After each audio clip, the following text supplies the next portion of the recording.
A'udzu billahi minasyaitonir rajim. Bismillahirrahmanirrahim. Assalamualaikum warahmatullahi wabarakatuh. Syukur alhamdulillah kita masih bisa berjumpa kembali di channel kajian Islam ini. Salawat dan salam semoga tetap tercurahkan kepada junjungan kita Nabi besar Muhammad sallallahu alaihi wasallam.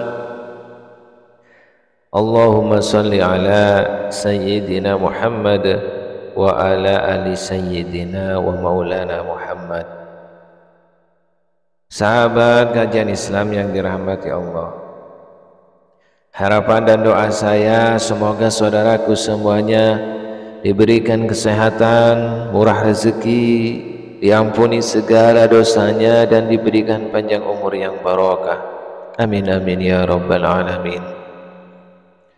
Pada kesempatan kali ini kami akan membahas yaitu tentang surat Qul-Hu atau Al-Ikhlas. Rugi jika belum pernah mengamalkan setiap hari. Salah satu surat pendek dalam Al-Quran dan mempunyai khasiat dan hikmah yang sangat dahsyat adalah surat Al-Ikhlas.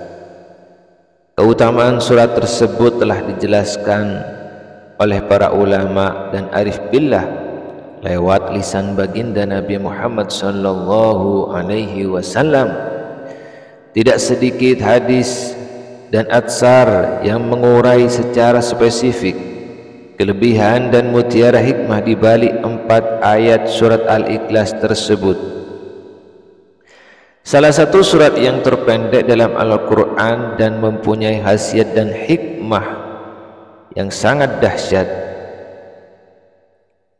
menggali dari beberapa riwayat, di antaranya hadis Rasulullah yang membahas tentang bunyinya, apakah seorang di antara kalian tidak mampu untuk membaca sepertiga Al-Quran dalam semalam? Mereka menjawab, bagaimana mungkin kami bisa membaca sepertiga Al-Quran? Lalu Nabi bersabda, Qul huwallahu ahad, itu sebanding dengan sepertiga Al-Quran. Berdasarkan hadis di atas menyebutkan sekali membaca surat Al-Ikhlas mampu menandingi pahalanya seperti membaca sepertiga Al-Quran. Bayangkan kalau kita membaca lebih dari sekali. Sementara itu dalam kesempatan yang lain baginda Nabi menyebutkan surat Al-Ikhlas atau Qul-Hu itu menjadi penawar segala penyakit, sebagaimana pernah disebutkan dari Abu Hurairah. Rasulullah bersabda, surat Al-Ikhlas adalah penawar segala penyakit rohani ataupun jasmani. Kelebihan lain dari surat Al-Ikhlas tersebut sebagaimana sabda Rasulullah berbunyi, siapa membaca surat Al-Ikhlas sebanyak 11 kali, niscaya Allah akan sediakan baginya satu mahligai indah dalam surga. Dalam hadis yang lain Rasulullah berkata, siapa membaca surat Al-Ikhlas pada kuburan sebanyak 11 kali kemudian dihadiahkan pahalanya kepada ahli kubur, niscaya diberikan kepada si pembaca pahala sebanyak bilangan ahli kubur di situ. Rasulullah bersabda, siapa yang membaca surat Al-Ikhlas 11 kali setiap selesai salat subuh, maka dirinya akan dijaga dari perbuatan dosa selama sehari tersebut. Membaca surat Al-Ikhlas dan Al-Mu'awwidhatain sebanyak 3 kali pada waktu subuh dan asar, insyaallah maka kita akan selamat dari mara bahaya sehingga tiba subuh dan asar berikutnya.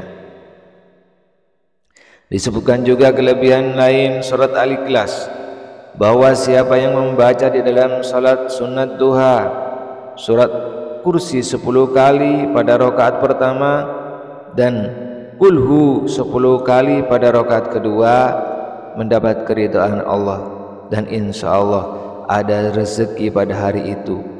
Salah satu rahasia untuk pengobatan dengan surat pendek itu, bacalah surat Al-Ikhlas 11 kali dan ditiupkan pada tengkuk orang yang dekil atau lembutkan hati mereka. Kemudian ada kisah menarik, yaitu tentang menarik rezeki melalui surat Al-Ikhlas. Dari Sayyid Muhammad bin Ali menceritakan bahwa suatu saat datang kepada Rasulullah seorang laki-laki dengan tujuan untuk mengadu nasibnya. Dalam pertemuannya, laki-laki itu menceritakan kepada Rasulullah bahwa dirinya tumbuh menjadi seorang fakir miskin yang hidupnya tidak memiliki penghasilan sedikit pun. Kebiasaan sehari-hari selalu bergantung kepada orang lain, terkadang meminta, kadang juga berutang. Mendengar kisah kehidupan laki-laki tersebut, Rasulullah kemudian memberikan tips agar terhindar dari hidup dalam keadaan fakir miskin.